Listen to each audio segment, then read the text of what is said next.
Salve, senhoras e senhores, a mais um podcast do esporte. Hoje um podcast para a gente falar um pouco mais sobre essa situação da Rússia e Ucrânia, né? E para a gente também repercutir esses recentes episódios de violência no futebol brasileiro, tá? Iniciar o podcast falando rapidamente sobre São Paulo.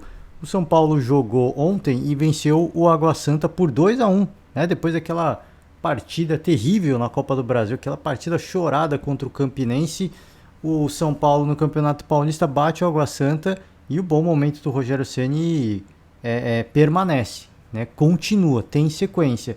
Inclusive no jogo contra o Campinense, o próprio Rogério ressaltou, houveram momentos onde o São Paulo teve chances claras de abrir o placar e não foi efetivo, né? Então, é claro que a gente fala que precisa vencer, né? O que consagra vitórias. Não adianta você se basear em números, como costumava fazer o Silvinho, por exemplo, como costumava fazer o Fernando Diniz no próprio São Paulo, por exemplo, e não ganhar jogo. Isso não resolve o problema. Você precisa ir lá e ganhar. E o São Paulo vem mostrando. Essa partida eu acho que uma exceção, claro, contra o Campinense. Mas o São Paulo, pensando em Campeonato Paulista pelo menos, nas últimas partidas, vem conseguindo pôr a bola para a rede. É claro, é evidente em alguns momentos com muita dificuldade, mas o Rogério Ceni aparentemente, né, vai ter que buscar uma solução caseira, vai ter que insistir em alguns jogadores, né, para ver se desencontram, reencontram aí um bom momento no campeonato e começa a pôr a bola para a rede com mais tranquilidade, né, trabalhar o aspecto mental, recuperar fisicamente, ganhar entrosamento, ritmo de jogo, talvez o Rogério consiga, né? Mas isso é um problema. Isso é um problema. Mas a gente não pode deixar de destacar que vive um bom momento São Paulo. É claro que não é uma unanimidade. É óbvio que não é. Mas que a equipe melhorou bastante e que neste momento vive uma certa tranquilidade, né? E eu não quero aqui, tá querendo fechar os olhos para os problemas. Não é isso. Eu sou o cara que toda partida do São Paulo vem. São Paulo, toda partida mostra os mesmos problemas. Você não vê uma melhora, né? E dizia aí, pelo menos há 3 jogos atrás, que você vê aí 15, 20, 30 minutos o São Paulo consegue fazer um bom jogo, né? Esse período em que o São Paulo consegue manter um bom rendimento vem aumentando jogo a jogo. E à medida que isso vai aumentando, à medida que o time vai ganhando confiança, as coisas tendem a começar a acontecer com mais naturalidade. Pelo menos assim imagino eu, pelo menos essa é a lógica do futebol, tá? Vamos falar da situação da Ucrânia. A gente apurou que teve notícias recentes aí que alguns jogadores brasileiros que atuavam no campeonato ucraniano conseguiram voltar para o Brasil, né? Muita dificuldade, óbvio, é um país em guerra. Você precisa estudar as rotas que você vai ter que fazer, precisa entender quais países vão deixar você atravessar a fronteira e, e alguns, a gente tem notícia de que alguns já conseguiram chegar no Brasil, outros estão a caminho do Brasil. Então, muito bacana que eles tenham conseguido, né, encontrar o seu caminho em meio a um país em guerra, né, e estão tentando voltar para o Brasil. A gente espera que não só os jogadores brasileiros, e a gente sempre destaca aqui no podcast, a gente fala dos jogadores porque tá mais perto do esporte, mas a gente estende esse desejo, essa esperança a todos os brasileiros que lá se encontram e que querem sair do país e querem voltar para o Brasil. Porque alguns de repente querem ficar lá, né? Por mais que seja um país em guerra, querem contribuir de alguma forma. Outros querem mudar de país, mas ficar próximo da Ucrânia. E outros querem de fato voltar para o Brasil porque por medo da guerra, né? Então, para os que querem, a gente obviamente, e para os que querem sair, querem ficar em países vizinhos, né, na Hungria, na Polônia, enfim, olhando de perto a situação da Ucrânia, tentando ajudar no máximo como puder, com um trabalho voluntário, para o que quer que você queira fazer, né? Porque esse brasileiro, esse cidadão global, aí, esse cidadão do mundo, né, de outras nacionalidades, a gente fica na torcida para que consiga, né, ajudar ou voltar para o seu país de origem, porque é realmente uma situação muito delicada, é muito difícil, né? A guerra continua. Eu achei que ia ser algo que iria acabar em questão de 3 dias, sincero, honestamente, né? Eu não achei e ainda acho, né, que o exército ucraniano não tem condição alguma de fazer frente ao exército russo, né? Agora, o exército russo continua avançando, mas agora começam a chegar ajuda, né, de países da União Europeia, enfim, dos países que fazem parte da OTAN. Eles começam a mandar armamentos, né, tecnologia militar, e aí para os ucranianos isso ajuda, né, o país, o soldado, o exército ucraniano a conter o avanço russo. Então pode ser uma guerra que vá se delongar mais tempo, né, ou não. Né? Então as delegações ali das duas dos dois países se reuniram ali na região da Bielorrússia, né, para negociar um cessar-fogo, enfim, um acordo de paz. A gente não sabe que rumo que isso vai tomar, mas a gente obviamente fica esperançoso para que isso tenha um desfecho mais feliz, pelo menos por um cessar-fogo temporário, né? A gente, para que pelo menos os civis que estão lá no meio e querem sair dessas regiões de conflito, para que eles tenham esse período aí de cessar-fogo, que seja de 24 horas, 48 horas, para que eles tenham tempo de sair, né? Para que eles consigam sair com segurança, né? Pelo menos é isso que a gente espera, a gente deseja, né? Porque muitas vidas inocentes já vão ficando pelo caminho. Isso obviamente é lamentável, fora toda a questão, a problemática, né, humanitária, né, de refugiados que saem do país para outros países. Né? Aí é outro problema. Então você vê que é muito complexo. Eu não gosto de falar da guerra em si, porque é muito complexo. É muito complexo. Assim, toda vez que você lê um pouco mais sobre desdobramentos, né, que, enfim, em vários setores, diversos possíveis setores envolvidos, você vê que é uma complexidade absurda ao meio, né, no meio de tudo isso. E a gente só vê a guerra, né? A gente só imagina tiro, bala trocada. Isso aí é só um pedaço do que é a guerra, né? Porque tem toda a questão que eu já falei, né? Do problema dos refugiários, questões econômicas envolvidas. Pô, a Ucrânia agora é um país quebrado, né? Como é que os caras vão produzir? A Rússia está ficando cada vez mais isolada. A Europa depende do petróleo e gás natural russo. Como é que vai fazer, né? Se vai fazer um boicote, vai ter que abrir mão disso, né? Então existem várias e várias outras coisas.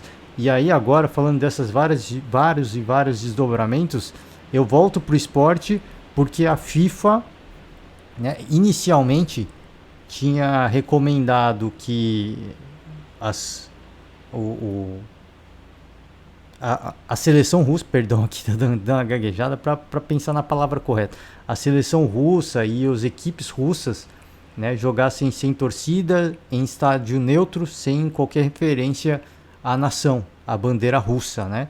E agora, depois de muita pressão, a FIFA decidiu, né, excluir a Rússia de qualquer tipo de disputa, né? E a UEFA seguiu na mesma linha. Então a Rússia automaticamente está eliminada da disputa das eliminatórias da Copa do Mundo, e todas as equipes russas, pelo que eu pude dando uma gaguejada aqui porque a gente fica vendo informação, o Spartak Moscou, né? Eu acho que tá, se eu não me engano, está eliminado da Europa League, né? E o UEFA, por exemplo, rescindiu o contrato de patrocínio com uma estatal russa de gás, né? Que valores que giram em torno de valores que 450 milhões de euros, milhões de reais, perdão, milhões de reais, um valor absurdo, né? Então você vê que essa guerra está levando a outros desdobramentos. E o COI, o Comitê Olímpico Internacional, recomendou, né, que todas as entidades aí de outros esportes que avaliem a situação, né, porque alguns obviamente estão permitindo que atletas russos continuem seguindo com a prática esportiva, mas sob uma bandeira neutra, né, como atletas neutros. E o COI, né, ele faz essa sugestão para que cada entidade, obviamente, sugestão para que exclua, mas cada entidade tem a sua independência para decidir se exclui ou não, tá? E aí não só atletas russos, Bielorrússia também. Essa da FIFA, eu não sei se aplica só as equipes e a seleção russa, não sei se isso se estende também para a Bielorrússia, tá? Porque eles são parceiros, tá? A Bielorrússia é aliada da Rússia, tanto que tropas russas passaram pelo território bielorrusso para invadir a Ucrânia, né? Eles permitiram que isso acontecesse. Então, eu não tenho certeza aqui pela matéria que eu estou vendo, só vejo falando da Rússia, mas talvez esteja no meio, né? Talvez estejam no meio. Então, é o que eu falei. O COI ele recomenda que as federações aí de cada modalidade que eles avaliem a exclusão de atletas da Rússia e da Bielorrússia, né? Belarus, né? Como também é conhecida. Exclusão de qualquer competição, né? No tênis, por exemplo, a gente já viu um desdobramento disso. Uma tenista ucraniana se recusou a jogar contra uma tenista russa, né? E cobrou aí um posicionamento, né? Da federação aí que rege o tênis feminino, a WTA, para que ela exclua as atletas tanto da Bielorrússia quanto da Rússia, né? No caso da seleção russa de futebol, a seleção russa ia fazer um jogo contra a Polônia e a Polônia já tinha dito que não jogaria contra a Rússia. E, em hipótese alguma, a Suécia entrou na mesma linha e a Inglaterra também entrou na mesma linha. Falou que se eventualmente encontrar com a Rússia, eles não vão entrar em campo. Então, diante dessa pressão, a FIFA e a UEFA decidiram excluir. É óbvio que existe que a Federação Russa de Futebol já disse que vai recorrer da decisão. E essa situação pode mudar se a guerra acabar, né? Então, isso já tá meio que pré-determinado. Agora, enquanto a guerra perdurar, a Rússia está fora das competições europeias de futebol, tá? Então você vê que são desdobramentos, a gente vê isso no mundo esportivo, a gente vê isso no futebol, a gente vê, por exemplo, a UEFA abrindo mão de um patrocínio de uma estatal russa, o Abramovich se afastou do comando do futebol do Chelsea em virtude de muita pressão do comando do futebol, ele continua sendo dono, né? Antes que todo mundo comece a ficar, calma, o que está acontecendo, quem que vai comprar, o Chelsea vai falir, não. Tá? Ele continua sendo dono, o clube é dele, ele só vai se afastar do comando do futebol, que o Abramovich sempre aparecia, né? Nos jogos do Chelsea, porque ele é o homem forte do futebol. Ele se afastou, né? Pela proximidade que ele tem com o presidente da Rússia, ele sofreu muita pressão e ele anunciou que está se afastando temporariamente, a gente imagina, claro, do comando aí do futebol do Chelsea. Isso impacta no futebol do Chelsea de forma alguma, tá? Porque a grana continua sendo do homem. É óbvio que ele deve ter tido muitas sanções, a fortuna dele deve ter caído algumas cifras, né? E algumas cifras eu estou sendo generoso, deve ter baixado em alguns milhões, tá? Em alguns milhões, porque existem bloqueios, né, de bancos europeus, sanções, a cotação do dólar em relação ao rublo, né? A moeda russa já atingiu níveis absurdos. Então, uma desvalorização absurda da moeda russa. Então, tudo quanto é bilionário russo está perdendo muito dinheiro. Muito dinheiro. E eu vi uma notícia no final de semana, eu não sei se isso se concretizou, que a Suíça poderia bloquear contas de alguns bilionários. Suíça, para quem não sabe, né, costuma ser um país neutro e é onde os bilionários deixam seu dinheiro lá, né? É um lugar seguro para deixar o seu dinheiro. E a Suíça tinha dito que poderia bloquear, sim, a conta de alguns bilionários russos, tá? Bilionários, milionários, enfim, algumas contas de alguns donos russos, né? Então eu não vi o desdobramento disso, eu não sei que fim levou, né? É curioso porque a Suíça tende, ao longo da sua história, muito conhecida como um país neutro, né? Um país que não toma partido, independentemente do que acontece, o negócio pode estar pegando fogo. E costuma ser um país que mantém uma neutralidade, mostra um posicionamento diferente, né? Mostra que os tempos mudaram e a Suíça, não sei se de fato isso aconteceu, pode ser que se mantenha neutra, eu não vi, se alguém tiver informação eu agradeço, mas eu sinceramente, honestamente, não corri atrás dessa informação, mas mostra que os tempos mudaram, né? Mostram que essa situação, por isso que eu falo, é um desdobramento atrás de outro desdobramento, e vai ganhando proporções mundiais, né? Vai ganhando proporções mundiais. Eu acredito que federações de outros esportes vão começar também, à medida que a guerra continue e prossiga, eu imagino que outras federações vão tomar a mesma atitude de excluir atletas russos, né? Por quê? Por que fazem isso? O atleta não tem nada a ver com isso, né? Algumas pessoas podem pensar, pressão, né? Única e exclusivamente para fazer pressão no governo russo. né? Porque os atletas, os bilionários, a indústria russa, né? E aí várias outras personalidades russas também sofrendo sanções, não podendo participar não podendo praticar, né, aquilo que, poxa, é o trabalho do cara, né? Não podendo exercer a sua profissão, isso é uma forma de pressão ao governo russo. Que o governo russo está ligando? Não tá, né? A gente sabe muito bem como é que é. O Vladimir Putin, ele é um cara de personalidade forte, e ele sabia que tudo isso ia acontecer. À medida que a guerra ia avançando, ele sabia que a Rússia está preparada para essa guerra, para as sanções que estão acontecendo. É óbvio que talvez ele não imaginou que fosse não imaginou que acontecesse tão rápido as coisas como vem acontecendo, né? Um posicionamento global em relação à guerra.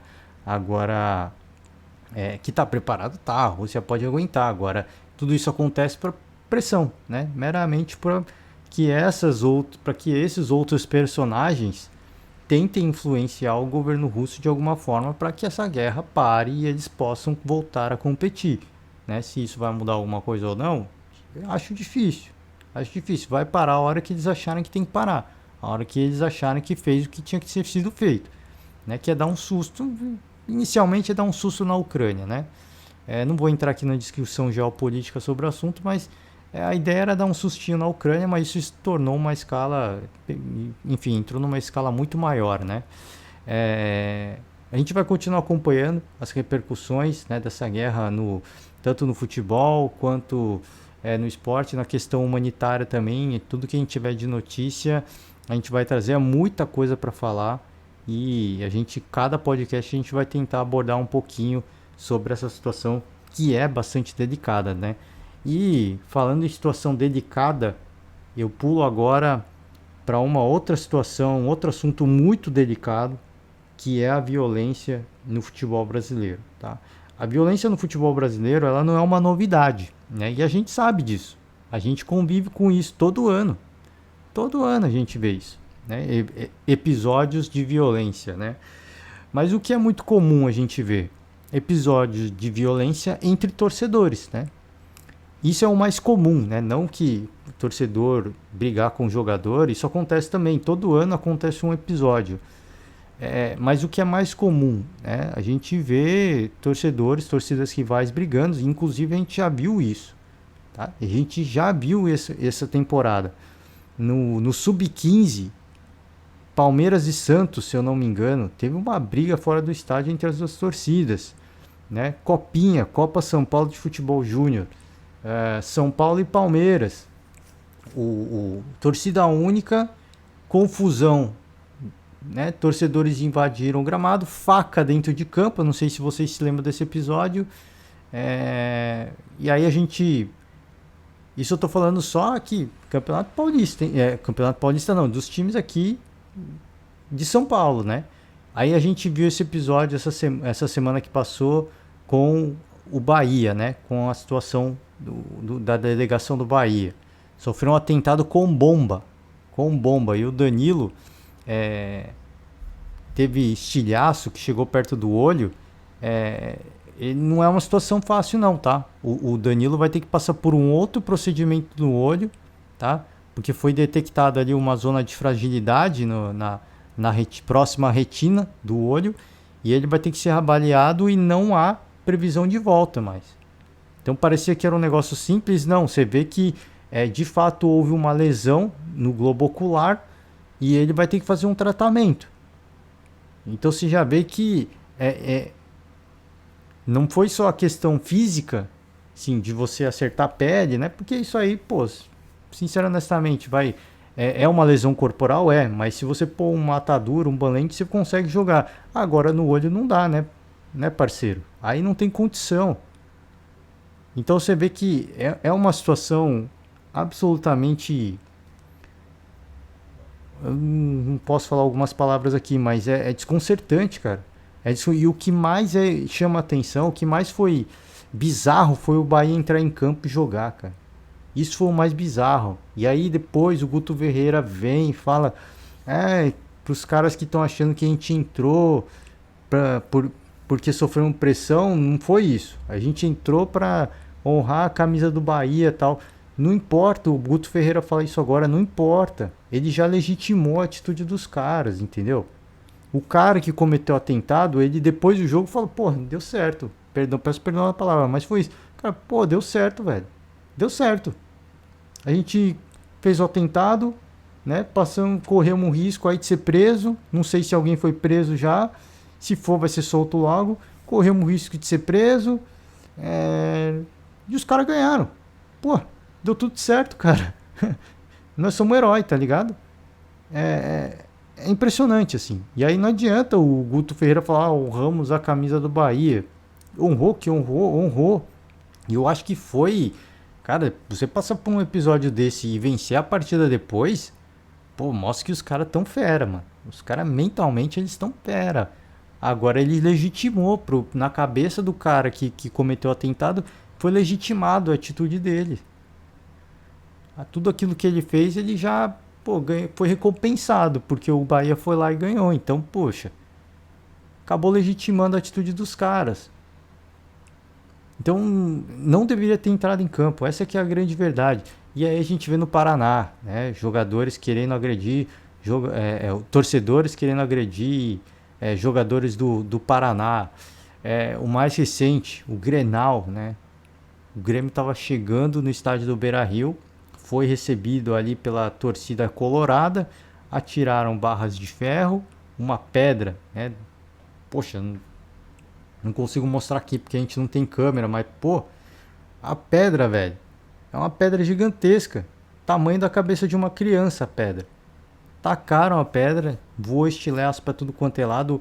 O Thiago Santos, né, se eu não me engano, ele falou que a pedra estava na direção da cabeça dele. Ele viu e teve tempo, reflexo para desviar. Né? Aí estilhaço voltou, estilhaço de vidro voou para tudo quanto é lado, né? E aí foi aquele show de horror. O Grêmio disse que não ia jogar, né? Atitude mais do que correta, porque não há condição de jogar. Mentalmente, não, como é que você joga? Né? Como é que você joga? Como é que o jogador tem cabeça para isso? Não tem, velho. Então é uma situação. E aí a gente vê manifestação, né? Geral, pô, o Zé Rafael fez post, o Abel Ferreira falou, depois o Abel Braga falou também sobre isso, né? E a gente começa a ver as manifestações e aí vocês me perguntam, né? O que vai acontecer? Nada. Não vai, lamentavelmente, é isso que vai acontecer. Nada. Nada. Assim, nada vai mudar. A gente vê alguns comentaristas esportivos e eu, assim, concordo com eles. Concordo, mas assim, é o mundo da fantasia. Porque, assim, o que eles falam? Na Inglaterra foi feita uma legislação específica para esses crimes esportivos. Então o cara comete um crime no âmbito esportivo, ele é preso por tantos e tantos anos e cumpre pena. Não é que nem aqui no Brasil que ele é preso, fica alguns dias na prisão e ele é solto depois, né? Existe um problema muito maior, né? Não é só uma questão de criar uma legislação esportiva. No Brasil, existe uma problemática muito mais ampla em relação a essa questão, tá? Que é a população carcerária. É muito fácil a gente falar, aumenta o tempo de pena do cara. Não tem espaço nas penitenciárias do país, não tem. As penitenciárias do país são super lotadas. Então você pega pro sistema de justiça olhar um cara que cometeu um latrocínio, um cara que cometeu um assassinato, né? Um cara que cometeu um crime de abuso sexual, um crime de violência doméstica, um cara que não pagou pensão. E aí você vê um cara que brigou, que fazia parte de uma torcida e que brigou com outra torcida. Poxa, né? Pro sistema judiciário, é um crime de menor periculosidade. Por quê? Porque, cara, eu tenho tantos outros elementos que cometeram crimes com muito mais gravidade, eu preciso prender esses caras. O ideal era prender todo mundo, mas assim, a gente tem que priorizar. É pelo grau de severidade. Né? Então a gente tem que prender os caras, né, que cometem os crimes bárbaros. Que os crimes no futebol também são bárbaros, né? A verdade é essa, os crimes são bons. O cara jogou uma bomba dentro do ônibus. O cara jogou uma bomba dentro do ônibus, cara. É surreal, mano. É surreal você ouvir. Assim, quanto mais eu falo, mais eu fico besta do que aconteceu. Assim, é surreal. É bizarro. É bizarro. Assim, é algo para você ficar perplexo, porque como é que pode um bagulho desse, né? O cara quis cometer um homicídio. Essa que é a verdade. O episódio do Grêmio, o cara jogar a pedra que ele jogou no ônibus do Grêmio, na direção do. Uma coisa ele é jogar na direção do pneu. Que aí também ele, de certa forma, é uma tentativa de homicídio, porque ele poderia estourar um pneu, o busão capotar e todo mundo se machucar ali, podendo ter uma eventual vítima. Mas ele jogar no vidro, onde normalmente está a cabeça do cidadão, o cara vai para acertar. O cara não vai para causar dano ao ônibus, né? O cara vai para acertar. Então assim, uma barbárie que a gente tem visto nessa última semana no futebol que é assustador, né? É assustador. E eu tava tentando aqui pegar o jogador do Grêmio, né? O Vila Sante, né?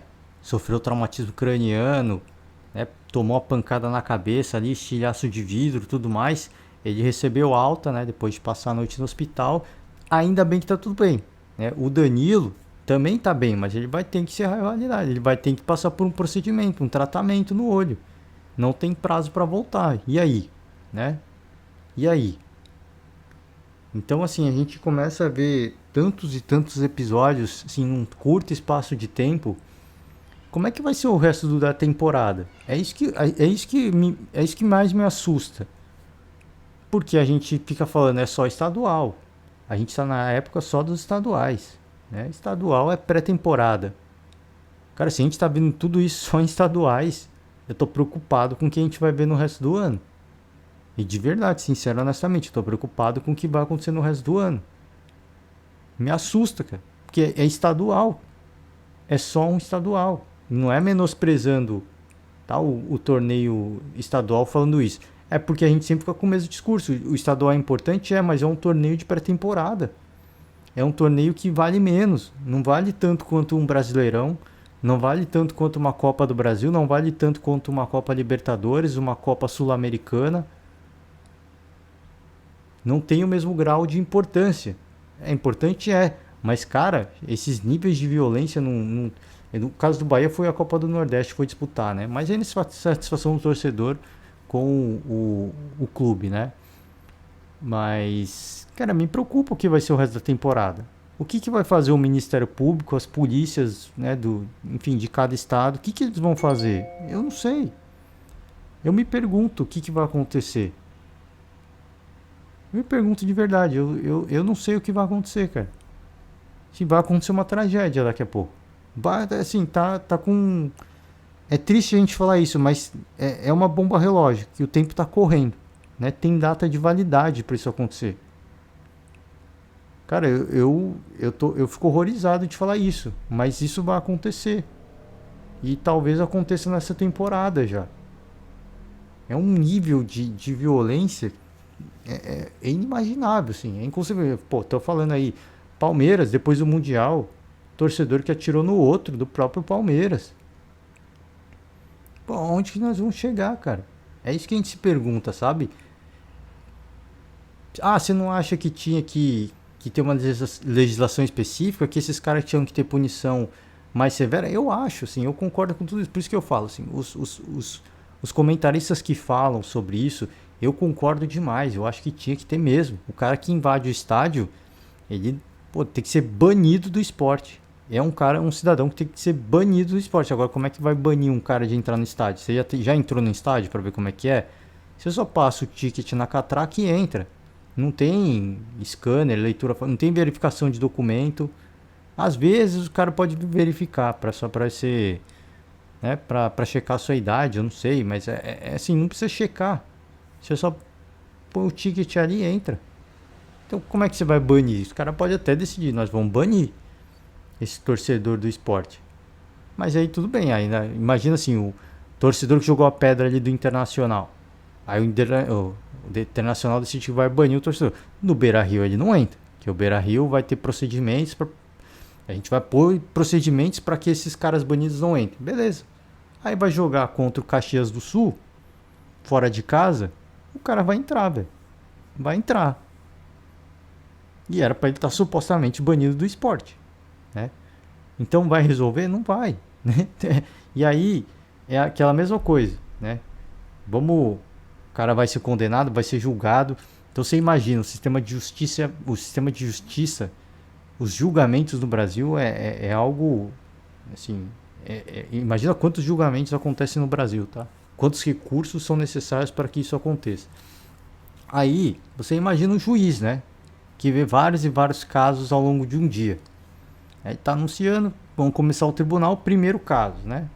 Assassinato. O cara matou alguém. Poxa. Aí o cara para por isso e fala, é óbvio que esse cara tem que ser preso, né? Aí vai passar por todo o processo. Aí, segundo julgamento do dia, aí entra um cara, né, que jogou uma faca dentro de campo. Poxa, o que você acha que o juiz vai fazer?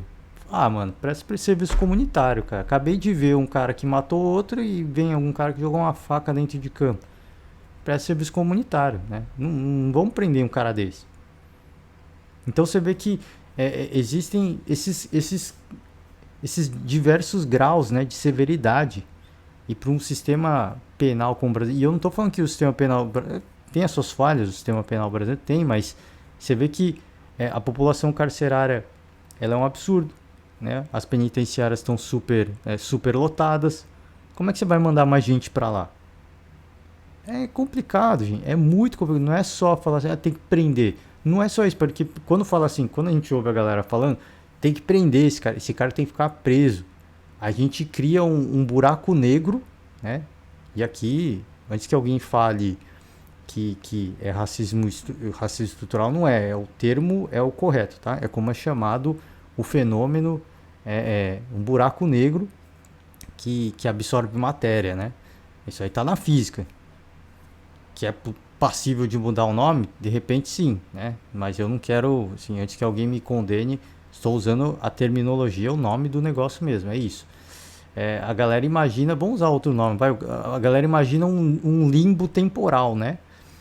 A cadeia está no limbo temporal, o cara não olha o que tem na cadeia, não olha a estrutura da cadeia, não olha a população carcerária, tem que prender.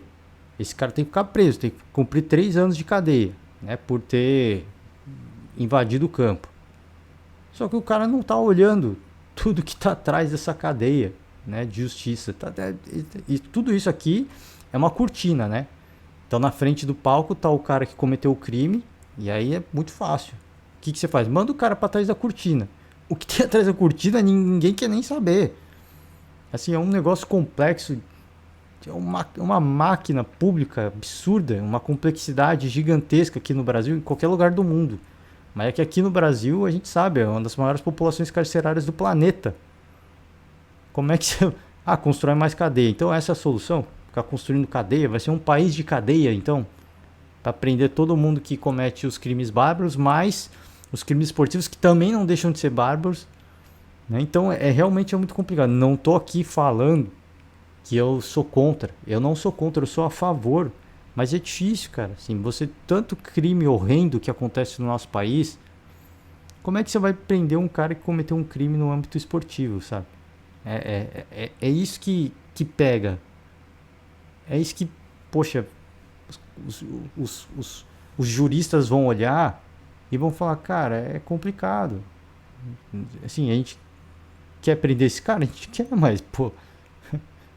A gente prendeu em flagrante o cara que esculachou com a mulher. A gente prendeu o cara que assumiu um assassinato. Poxa, como é que eu vou prender um cara que tá com uma pedra no ônibus? E aqui não é querendo excluir. Esse cara pra mim tinha que ser preso. Foi uma tentativa de homicídio agora. Vai acontecer alguma coisa? Talvez aconteça, né? São raros os casos que aconteçam. Mas é muito difícil. A gente sabe que é muito difícil. De novo, pelo grau de... assim, é prioridade, né? São os graus de prioridade. Os graus de prioridade, né? É realmente delicado, é complicado. Me assusta o que pode ser o restante da temporada. Já falei aqui, vou repetir, me assusta muito o que pode ser o resto dessa temporada. Porque a gente está no começo do ano. A gente está no período dos estaduais. O carnaval é agora, gente. Tá no começo do ano. A gente fala que o ano começa depois do carnaval no Brasil, né? O ano vai começar agora e já aconteceu tanta coisa ruim no esporte. Poxa, o que vai acontecer depois? Eu não sei, eu tô perplexo, né? Eu fico com medo que ao longo dessa temporada alguma tragédia vai acontecer. O que tá passível de acontecer, que eu acho que tem um contador ali, é uma bomba relógio, tá? O tempo tá correndo até a hora que chegar e acontecer. E aí vão se mexer para fazer alguma coisa. Mas poxa, aí é tarde, né? Aí infelizmente é tarde. Então a gente fica com essa marca negativa, tá? De poxa, era para ser esse que é considerado um dos maiores clássicos nacionais. Para alguns, maior rivalidade do país. Para alguns, é a maior rivalidade, inclusive por algumas pessoas que não são do Rio Grande do Sul. A maior rivalidade do país. O jogo não aconteceu. Você tem noção do quanto isso é triste? O jogo não acontecer. Por quê? Por um episódio de violência, um episódio bárbaro em que os atletas do Grêmio não conseguiram chegar no estádio para jogar. Chegaram, mas não chegaram em segurança, né? Chegaram com lesão corporal. Como é que fica? Vai andar, fazer ônibus blindado, né? Agora a solução é ônibus blindado. Então você vê que a nossa solução é nadar contra a correnteza, né? Então, em vez de a gente pensar em modos de evitar tudo isso, que é muito difícil, tudo passa pela educação, né? A gente sabe que o conceito inicial de tudo é a educação da nossa sociedade, né? Agora, a gente nada contra a maré, né? É mais fácil a gente comprar armamento mais pesado para a polícia do que investir na educação da nossa população. É mais fácil a gente fazer carros blindados, é mais fácil a gente agora pensar em ônibus blindados do que a gente pensar na educação da população, na educação do torcedor, também faz parte da população, né? Mas no caso esportivo, do torcedor, a gente vai contra a maré, né? A gente pensa no que? Poxa, qual que é a solução de curto prazo? É essa. E é óbvio, assim, eu acho que, nesse momento tem que fazer o ônibus blindado, não tem que fazer. Mas tem que ser uma solução de curto prazo. Né? Vai ter alguém que vai pensar na solução do longo prazo? Não tem, é esse que é o problema. Não tem problema comprar armamento mais pesado para o policial, não tem problema blindar o carro do cidadão, não tem problema blindar o ônibus do jogador, não tem problema. Agora tem que ter uma ação de longo prazo, essa é a ação de curto prazo. No Brasil a gente vive de ações de curto prazo, né? Então, alagamento. Vamos fazer comporta, né? Para a água não entrar na casa das pessoas. Mas os caras não agem na raiz do problema. Então, os moradores vão lá, colocam as comportas nas suas casas para que a água não entre, né? Num dia de enchente. Mas o governo vai fazer alguma coisa? Não faz. Espera a água escoar e tá tudo bem. A gente limpa a rua, que é asfalto que quebrou, arruma a calçada e é a vida que segue. Aí o cidadão de bem que trabalha, né, que se mata de trabalhar, o cara faz uma solução de curto prazo esperando que o governo vai pensar numa solução de longo prazo, né? E o governo não faz. Situação lá no Rio de Janeiro, né? Poxa, cara, já tinha acontecido antes, aí acontece de novo. E é culpa das pessoas? Não é culpa das pessoas. As pessoas não têm simplesmente onde morar. Vai morar onde? Eu não sei se alguém é de São Paulo, eu faço o convite, vai lá pra Praça da Sé. Vai dar uma olhada como é que tá a Praça da Sé. A Praça da Sé é um cartão postal de São Paulo. Você não anda mais na Praça da Sé. Você não anda de tantos moradores de rua que tem lá. É culpa dos caras? Não é. Culpa do governo, né? Do poder público. Mas os caras estão lá. Porque é o único lugar que tem para eles ficarem. Você acha que o cara quer estar lá, na Praça da Sé, tomando banho de caneca na calçada? O cara não quer isso para a vida dele. Mas é a opção que ele tem. Ali é onde o pessoal vai entregar marmita, é ali onde o pessoal vai entregar produtos de higiene. Então ele tem que estar lá. Se ele for para uma região uma região de terreno baldio, a ajuda dificilmente vai chegar lá. Ah, ele teria uma casa? Teria, mas poxa, o cara não tem emprego. Como é que ele vai montar a casa dele lá, entendeu? Vou ficar no centro de São Paulo, que é onde a galera tá levando ajuda, tá dando doação.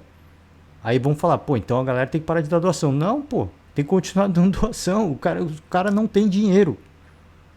Ah, mas se der doação, o cara vai se acomodar. Você acha que. Aí eu faço de novo o convite à reflexão. Você acha que o cara quer viver naquela situação? Recebendo uma marmita, tendo que tomar banho de caneca na rua? Você acha que o cara gosta daquela situação? Que o cara tá feliz? Nossa, o cara tá feliz pra caraca de ganhar uma doação e continuar morando na frente da Catedral da Sé, né? O cara tá feliz pra caraca. O cara não tá feliz, ele não tem emprego. Ele não tem o que fazer. Ou ele vai para um terreno baldio, monta o barraco e morre de fome, morre de frio, ou ele vai sem emprego, né? Porque não vai ter emprego, não vai ter como ganhar dinheiro, o sustento dele, ou ele vai ficar onde ele vai receber ajuda humanitária, onde ele vai receber cobertor, onde ele vai receber uma pasta de dente, onde ele vai receber um sabonete, onde ele vai receber comida. Ah, tá errado quem doa? Não, quem doa tá certíssimo. Tem que ajudar, porque o poder público não consegue. Então isso depende das pessoas tomarem essa atitude de fazer o que o poder público deveria fazer. E os caras não estão lá para se aparecer. Os caras estão lá porque não tem opção. É igual no Rio de Janeiro. Por que os caras estão no morro? Porque não tem opção. A prefeitura não fala, esse terreno aqui é seguro. Não, deixa os caras construir e falar, ó, se cair, aí a gente vê o que acontece, né? E aí caiu de novo. Aí as pessoas acham que a galera gosta, né? De viver perigosamente. Tem gente que pensa isso de fato. Nossa, o povo burro gosta de viver perigosamente. Não, cara, não tem opção. Você está na sua casa, você tem opção de estar na sua casa. Eles não têm. A casa dele tem que ser lá porque não tem outro lugar. O cara tá feliz? Você acha que ele não tem medo? Lógico, morre de medo. Todos os dias, todo dia que chove, os caras lá morrem de medo. Mas vou pra onde? Vai pra onde?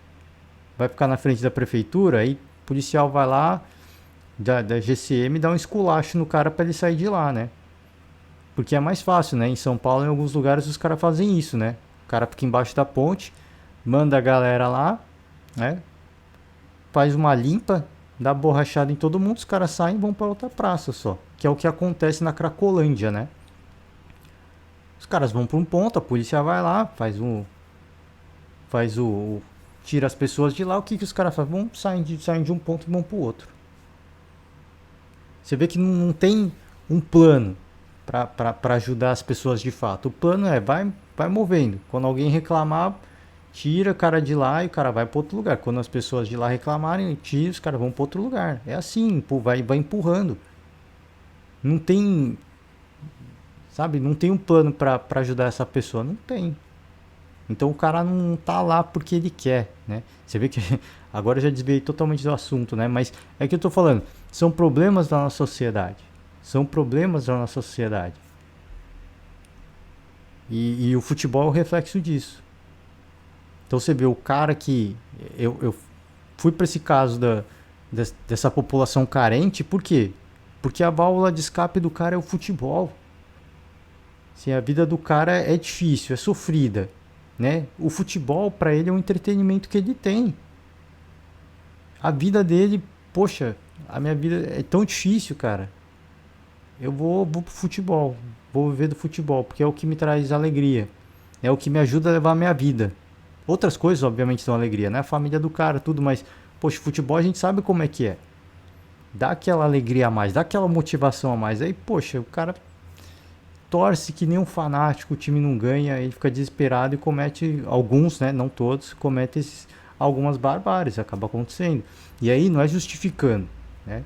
É o que eu falo, é um problema, você vê que é um problema de uma sociedade que está doente, que atinge níveis que a gente não imagina. Quando a gente começa a imaginar o quanto que uma coisa influencia na outra, a gente chega numa rede, num ninho de pássaro gigantesco. Então a gente Vai acontecer alguma coisa com essa coisa da violência nos esportes? Não vai, nesse momento não vai. O que vai acontecer é que os clubes vão ter que se reforçar com ônibus blindado, com seguranças dentro do ônibus, com eventualmente escolta policial, né, contrata policiais ou segurança privada para fazer uma escolta, não sei o que vai acontecer, e é isso. Né? E aí caberia, obviamente, ao poder público uma solução de longo prazo. O problema é que o nosso país, qual que é o nosso país? Nosso país não existem soluções de longo prazo. Nosso país é o país das soluções de curto prazo. Por isso que eu entrei nessa discussão de morador de rua, é para ilustrar essa situação, de que, cara, a situação, soluções são de curto prazo apenas no nosso país. Não de longo prazo. Lamentavelmente é isso, né? Então, a gente lamenta muito tudo isso que está acontecendo. A gente torce para que alguma coisa seja feita, né? Agora, se vai acontecer alguma coisa, muito difícil. Muito difícil. De novo, porque puxo a reflexão de vocês, né? Tantos outros crimes bárbaros que podem ser cometidos por outros cidadãos. A prioridade é excluir da sociedade esses caras, né? E não o cara que comete um crime ligado ao esporte. É realmente muito difícil. É realmente muito complicado. Mas enfim, vou finalizar o podcast de hoje. Hoje um podcast mais reflexivo, né? Pra gente refletir, pra gente pensar tudo isso que aconteceu e também pra gente lamentar, porque dificilmente vai haver uma solução. E na cabeça, no imaginário de todo mundo, a gente sabe que é uma questão de tempo para que uma tragédia aconteça. Infelizmente, tá? Infelizmente. É com muita dor no coração que a gente fala essas coisas, mas infelizmente é isso, tá certo? Galera, por hoje eu vou me despedir. Eu deixei de falar sobre um assunto que foi notícia aí recentemente, a questão do Alan Ruschel e da Chapecoense. Eu vou deixar para falar depois, se eu lembrar, né? Eu vou também procurar mais informações sobre o assunto. É um assunto meio desconcertante, né? Questão do Alan Ruschel com a Chapecoense.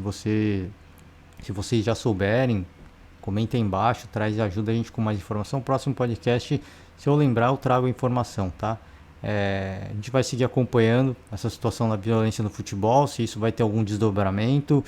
Questão Rússia e Ucrânia também, os desdobramentos que isso pode ter também no âmbito esportivo, principalmente, né? Que eu falo, é um negócio tão grande. E é o que eu falei, eu falando de futebol, fui para a questão de moradores de rua, né? É um negócio tão grande, assim, tem desdobramentos tão grandes que é complicado. Então a gente tenta se manter no esporte mesmo, tá? E por hoje eu finalizo. Quero desejar para todo mundo aí uma ótima semana, tá? Um forte abraço e até o próximo podcast. Tchau!